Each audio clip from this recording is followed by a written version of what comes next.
కీర్తనలు 3వ అధ్యాయం. యెహోవా, నన్ను బాధించువారు ఎంతో విస్తరించి ఉన్నారు, నా మీదకి లేచువారు అనేకులు. దేవుని వలన అతనికి రక్షణేమియూ దొరకదని నన్ను గూర్చి చెప్పువారు అనేకులు.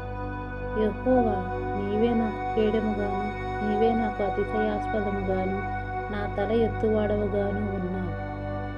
ఎలుగెత్తి నేను యెహోవాకు మొర్రపెట్టినప్పుడు ఆయన తన పరిశుద్ధ పర్వతము నుండి నాకు ఉత్తరమిచ్చును.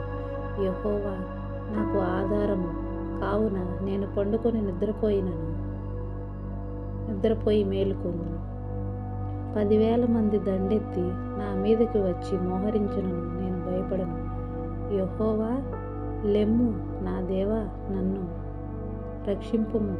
నా శత్రువులందరినీ దవడ ఎముక మీద కొట్టువాడవు నీవే, దుష్టుల పళ్ళు విరగొట్టువాడవు నీవే.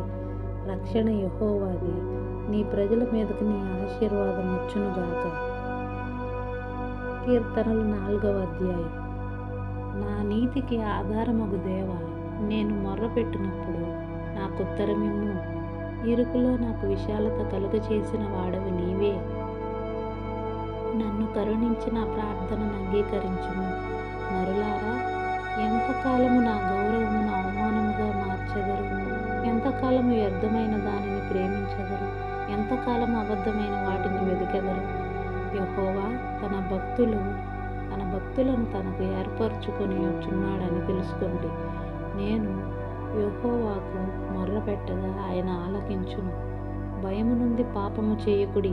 మీరు పడకల మీద నుండగా మీ హృదయంలో ధ్యానము చేసుకొని ఊరకుండుడి.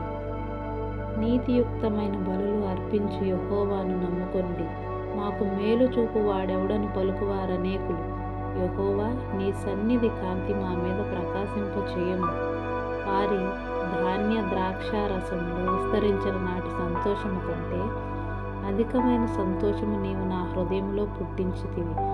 యెహోవా, నెమ్మదితో పండుకుని నిద్రపోవుదును. నేను ఒంటరిగా నుండినను నీవే నన్ను సురక్షితముగా నివసింపచేసెదవు.